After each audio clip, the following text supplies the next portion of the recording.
आप में से कितने स्टूडेंट ऐसे हैं जो सिर्फ पासिंग मार्क्स लाना चाहते हैं, एंड आप में से कितने स्टूडेंट ऐसे हैं जिन्हें यह डर लगा रहता है कि हम पास भी हो पाएंगे या नहीं।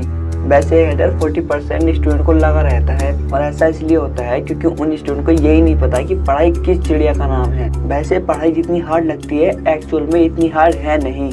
हार्ड इसलिए लगती है क्योंकि आपको पढ़ाई का बेस ही नहीं पता, और ये गलती आपने फर्स्ट क्लास में ही की है। अगर आपने शुरू में ही ध्यान दिया होता तो आज आपको केमिस्ट्री, फिजिक्स, मैथ के न्यूमेरिकल हार्ड नहीं लगते। लेकिन ऐसा नहीं है कि अब आपके पास टाइम नहीं बचा। आप अब से तैयारी करके भी 70+ स्कोर बहुत आसानी से कर सकते हैं। इसके लिए आपको आज और अभी से हार्ड वर्क करना होगा। मैं इस वीडियो के माध्यम से आपको 3 ऐसी आसान टिप्स बताऊंगा जिनका यूज करके आप 10th और 12th के बोर्ड एग्जाम में काफी अच्छे मार्क्स गेन कर पाएंगे। यदि आप 10th और 12th के स्टूडेंट हो तो आपके पास अभी भी 5 से 6 मंथ बचे हैं। पढ़ाई को इजी बनाने के लिए आपके पास पढ़ाई से रिलेटेड सारा मटेरियल होना चाहिए। आप जिस भी जगह रहते हो वहाँ की बुक सेलर पर 2022 के मॉडल पेपर तो आ ही गए होंगे। अगर आपके पास मॉडल पेपर होंगे तो आपके बोर्ड के एग्जाम की तैयारी बहुत ही अच्छे तरीके से हो पाएगी। टिप्स नंबर 1, सेलेक्ट ए गोल। आपके पास जितना भी समय बचा है आपको उसके अकॉर्डिंग एक गोल सिलेक्ट करना है। गोल बनाते समय ध्यान रहे कि गोल ऐसा ना हो जिसे आप अचीव ना कर पाएं।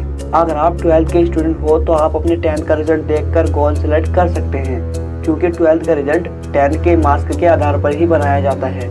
यदि आप एक अच्छा गोल सेलेक्ट कर लेते हो तो आपको उसके कई सारे बेनिफिट होंगे।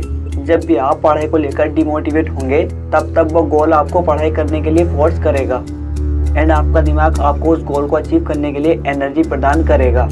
टिप्स नंबर 2, सेलेक्ट ए टाइम टेबल। हर स्टूडेंट को दिन के 24 घंटे मिलते हैं पढ़ाई करने के लिए। कुछ स्टूडेंट ऐसे होते हैं जो अपनी पढ़ाई को बहुत अच्छी तरह मैनेज कर पाते हैं, एंड कुछ स्टूडेंट ऐसे होते हैं जिन्हें बिल्कुल भी टाइम नहीं मिल पाता। अगर आपकी भी सिचुएशन कुछ ऐसी ही है तो आपको जितना भी टाइम मिल पाता है पढ़ाई करने के लिए आप उसका एक टाइम टेबल बना सकते हैं। टाइम टेबल बनाने से आपको कितने सारे बेनिफिट होंगे। पहला तो ये कि आप अपने सारे सब्जेक्ट को चैप्टर वाइज रीड कर पाएंगे, जिससे एग्जाम में आपको कोई भी क्वेश्चन नहीं छूटेगा। साथ ही आप अपनी हॉबी, अपने टैलेंट को भी टाइम दे पाओगे, और पढ़ाई को ईजी बनाने के लिए ये one of the best tip है। Tips number 3, self study. Corona virus के चलते इस साल किसी भी कॉलेज में पूरे सिलेबस को मेंटेन नहीं किया गया है, इसीलिए आपने कॉलेज में जो भी पढ़ा है इस बार सिर्फ उससे काम नहीं चलेगा। जब तक आप खुद से नहीं पढ़ोगे तब तक एक अच्छा रिजल्ट अचीव नहीं कर पाओगे। इसके लिए आप फ्रेंड्स के साथ ग्रुप बनाकर भी पढ़ सकते हैं। फ्रेंड्स के साथ पढ़ने से आपके बहुत सारे डाउट क्लियर हो जाएंगे। यदि आप सही तरीके से सेल्फ स्टडी करना चाहते हैं तो मेरा सजेशन ये रहेगा कि आप अकेले में ही पढ़ें। इससे आप पढ़ाई पर ज़्यादा देर तक फोकस कर पाएंगे। Advance tips number 4, memorisation method. ये मेथड उन स्टूडेंट के लिए है जिन्हें थ्योरी जल्दी से याद नहीं होती। आपको इस मेथड को यूज करने के लिए करना ये है, सन 2015 से लेकर सन 2021 तक के क्वेश्चन पेपर अपने किसी फ्रेंड या लाइब्रेरी से लेने के बाद उन सभी को सोल्व करना है। जब आप उन सभी क्वेश्चन पेपर को सोल्व कर लोगे तब उन सभी को अपनी खुद की वॉइस में रिकॉर्ड कर लेना। अब आपको ये टिप ये मेथड बहुत अटपटा लग रहा होगा, तो चलिए इसके पीछे का विज्ञान जान लेते हैं। हमारा जो दिमाग होता है वो किसी भी इंफॉर्मेशन को एक वेव के फॉर्म में लेता है, और जब हम किसी सॉन्ग को सुनते हैं तो हमारा दिमाग उसको हमारी लाइफ के किसी एक्सीडेंट से जोड़ देता है, जिस वजह से हम उस सॉन्ग को बार बार सुनते हैं, और ऐसा डेली करने से हमारा वो सॉन्ग फेवरेट बन जाता है।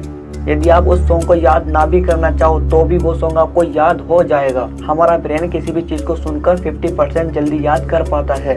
यदि आप किसी भी क्वेश्चन के आंसर की एक पिक्चर क्रिएट कर पाए तो आप उस क्वेश्चन के आंसर को 70% जल्दी याद कर पाओगे, और आपकी खुद की वॉइस होगी तो आपका दिमाग उसे जल्दी ऑब्जर्व करेगा। जहां आप किसी भी क्वेश्चन के आंसर को याद करने में 30 मिनट लेते हो, वहीं आपको उसी आंसर को याद करने में सिर्फ 5 मिनट लगेंगे इस मेथड के चलते।